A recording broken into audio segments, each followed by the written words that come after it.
Maintenant, on va dessiner les courbes qui correspondent à la prescription suivante.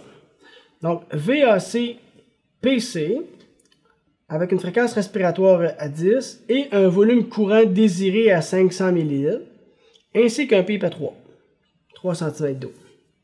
Donc, encore là, ici, j'ai gardé une pause inspiratoire pour montrer l'aspect de la courbe. En situation normale, donc ça va être les paramètres que je vais avoir ajustés ici. Et on va pouvoir voir qu'est-ce qui se produit avec le patient chez qui on a une détérioration de sa compliance avec les heures. Encore là, les courbes pression-temps, débit, temps, inspi et expi, volume, temps. Donc le volume en fonction du temps et le type de déclenchement générateur et de la fin de l'inspi. Donc, VAC PC. Donc, c'est un générateur de pression et je pars à 3 cm d'eau. Donc, ici, encore là, je mets l'unité que je veux. Donc, j'ai 3 cm d'eau ici. Je suis en générateur de pression. Donc, mon objectif, c'est de générer une pression et le volume va varier en fonction de la compliance et du niveau de pression que j'ai ajusté. Donc, dans les circonstances, le niveau de pression désiré est ici, qui va être maintenu tout le temps de l'inspiration. Et la pression va rechuter pour revenir à la valeur initiale avant la prochaine inspiration. Le débit, cependant, comment est-il lorsque je suis en générateur de pression? Le débit est décroissant et il va varier. Donc, ça veut dire que c'est un débit qui va partir de façon rapide pour être capable de générer le niveau de pression et qui va réduire. Et moi, je devrais ajuster mon temps inspiratoire pour faire en sorte que, à la fin de mon inspiration, mon débit soit revenu à 0. Donc ça, c'est un des points qui est très important dans l'ajustement des paramètres en générateur de pression. C'est s'assurer que le débit revienne à 0 avant d'avoir une expiration. Donc, si le débit est revenu à 0 ici, ben, le volume, c'est à ce moment-là qu'il va arrêter. Donc, ici, on avait demandé 500 de volume. Donc, ici, ça va être 500 ml. Donc, mon point ici, mon point de départ est le 0. Donc, le volume, on voit que le débit ici, cependant, il était variable. Hein? Donc, le débit était très rapide au début. Donc, le volume va augmenter plus rapidement. Et par la suite, le débit a réduit. Donc, si le débit réduit, ben, il y a moins de volume qui rentre rapidement. Et une fois que l'inspiration est terminée, l'expiration a eu lieu, donc le volume va être expiré. Donc, tout en respectant la constante de temps ici.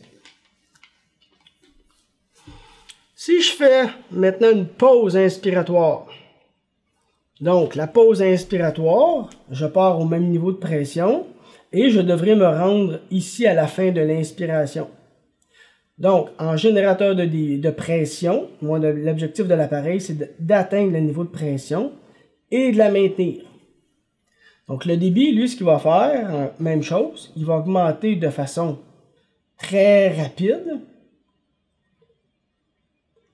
pour atteindre le niveau de pression et il va réduire jusqu'à temps qu'on arrive à la pause.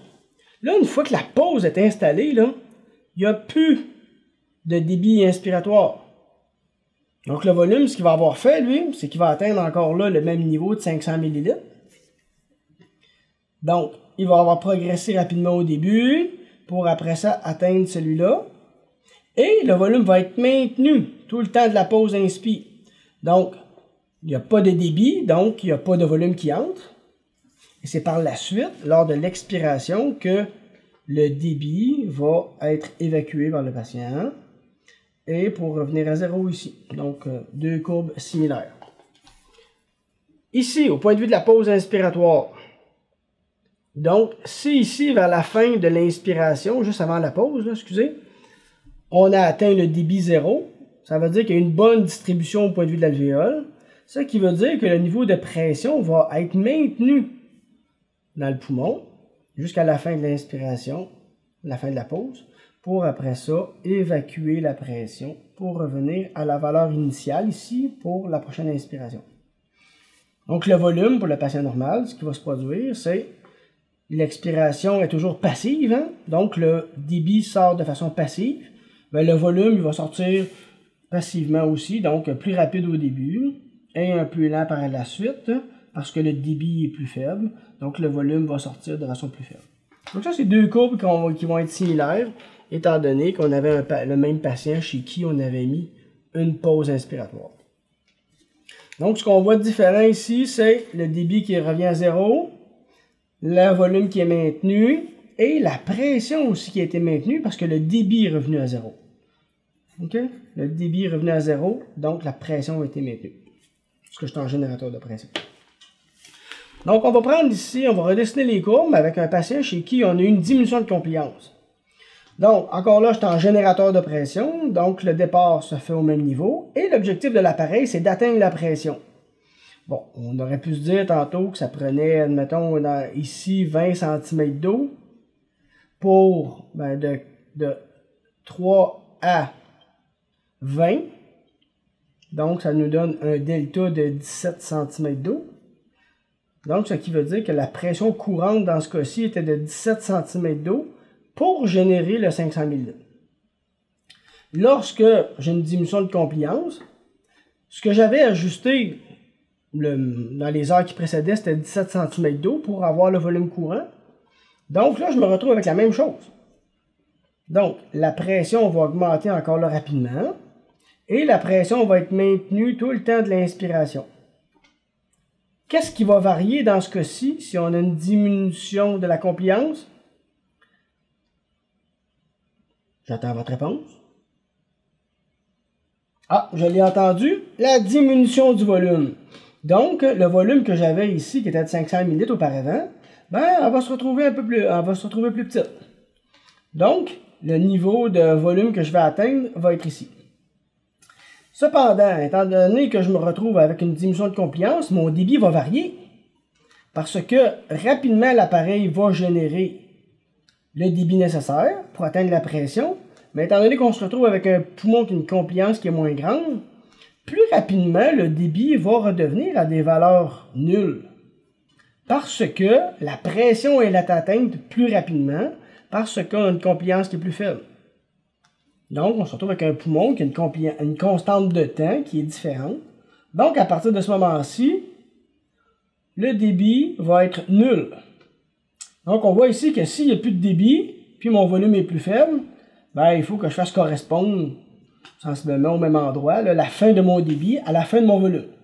Donc, le volume va arriver, parce qu'il était très rapide au début, et là, il n'y a plus de débit. Il n'y a plus de débit, donc s'il n'y a plus de débit, il n'y a plus de volume.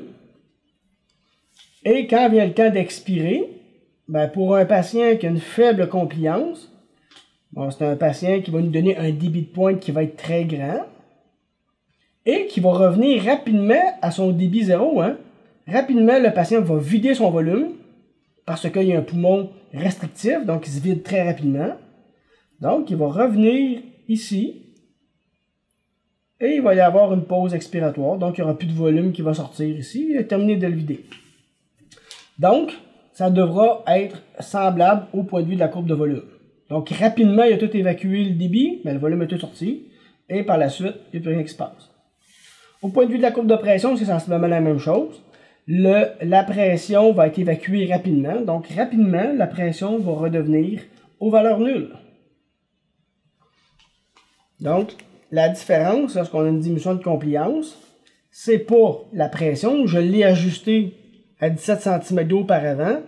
Donc, le changement de pression, la pression courante est restée le même.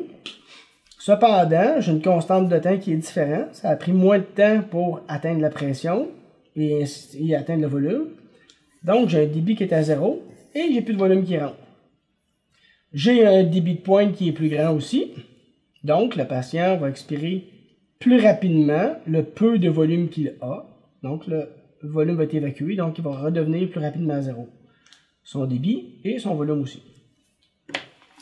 Le déclenchement, dans ce cas-ci, en diminution de compliance ou en situation normale, peu importe, on est en générateur de pression.